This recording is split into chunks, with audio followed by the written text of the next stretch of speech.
Alright, welcome back to the Supercoach Enough channel. In this video, we're going to look at the NRL Fantasy, NRL Sportsdeck, and NRL Mixer results after round 22 of the 2023 NRL season. As usual, we'll kick off with the fantasy. That's usually the one most people are interested in. So a decent week, I think, for ourselves, 898 points, which I think that's actually got us up in the ranks a bit. Let's go back. Yes, we were outside the top 14k. We've snuck up a bit, and that is despite probably missing out on not having Cleary in the team. So uh,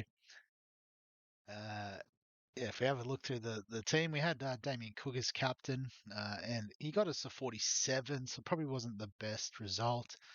I guess we were sort of hoping he'd tear the Tigers middles to shreds, but didn't quite pan out that way.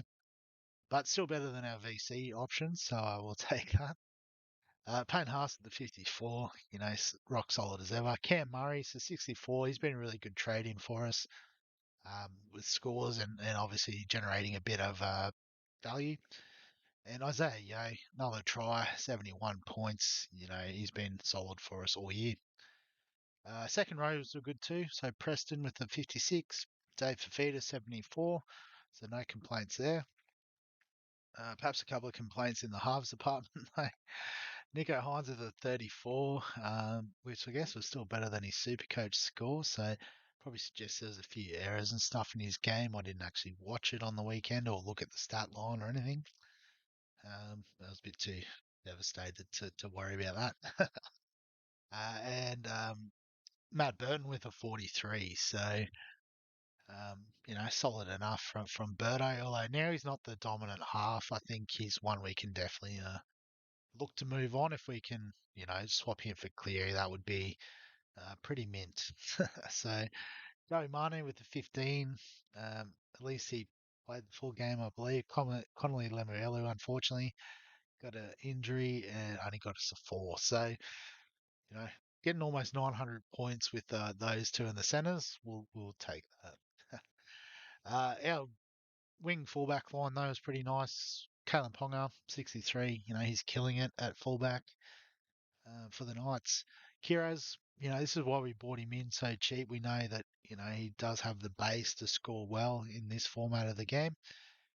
Ruben Garrick with a 42, it's decent enough. And his dual position might actually become very useful this week. On the bench, Harry Grant with a 73. Him and Jerome Hughes tore it up in the Eels game. Hot, good, yeah, absolute workhorse. 88. He's only on the bench because he covers both forward positions. Jake Averillo with the 28. It's it is what it is. But we got Val Tafare with 43 there, and I guess also with that dual position, he'll be very useful for us in the coming weeks. And then obviously the rest of our players are on buy. So this week we've run into the issue that a few people have pointed out to me that we've got 4 Bulldogs players on buy. So even if we sort of swing back CNK, get him on, and SJ,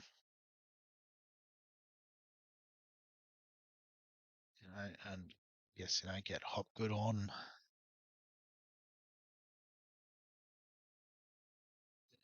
We've only really got 15 or 14, I suppose, because I just realised Lemuelu's out too. So, we got 14. We do have 4 trades, so I guess we can try and use a lot of those this week to make up the 17.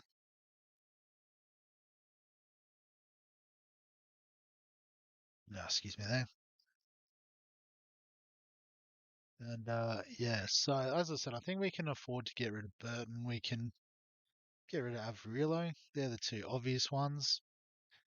And I feel like Lemuelu, I'm not sure how long he's out for.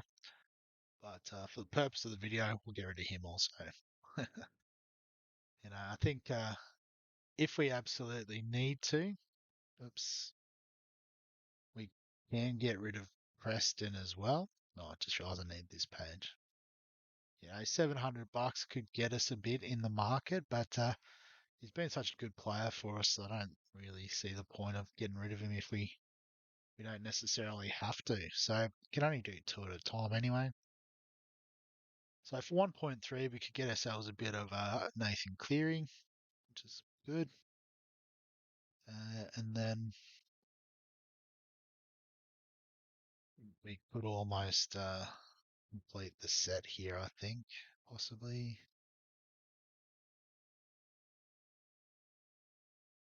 Maybe not, he might have already has gone up over. Well, let's just change it to players I can afford.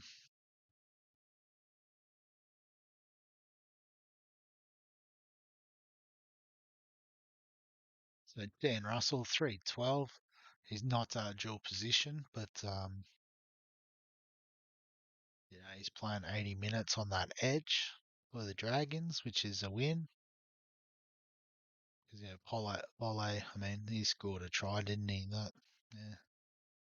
He's playing at 13. He goes all right, I suppose.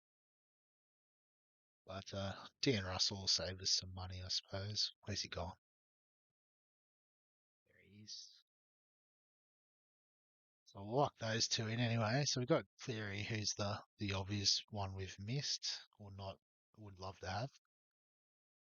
555, and the first name that pops up here is very intriguing. Api Coruscant. So obviously playing hooker, and we are well stocked at hooker.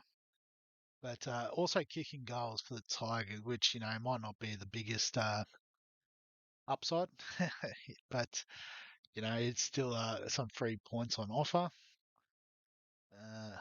Alex Johnson, not a fan. Williami Kickout, he's the pot I'd like to get if I had trades and didn't have so many Bulldogs players in the squad already. And then after that, it's all a bit whatever. Aaron Clark's gone well the last couple of weeks, I suppose. Good form, but probably not. Liam Martin, we can afford. I do like Liam Martin, but still not as intriguing. I don't think I'm going to find anyone better, am I? I think, Api Coruscant is the way. So if we lock that trade in, I believe we should have 17 for this week with one trade up the sleeve. So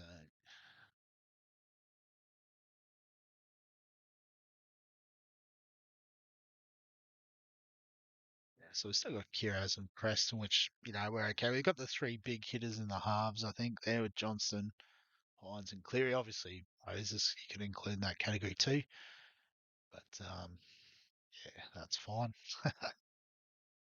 So we'll put Nico on the bench. It doesn't really matter what order they go in, but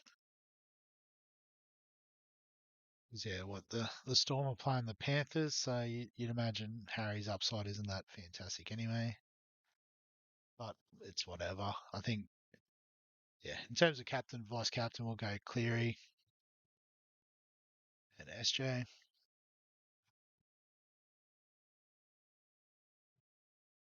And I think the rest of the team is pretty much as is. We still got Ruben Garrett covering our centres because Kiraz is our wing fullback cover. That's fine. Yeah. We've lost our middle. Oh no, Hopgood, he's just there. Could play him on the bench, I suppose, just in case. But when you got 17, it doesn't really matter. So something like that.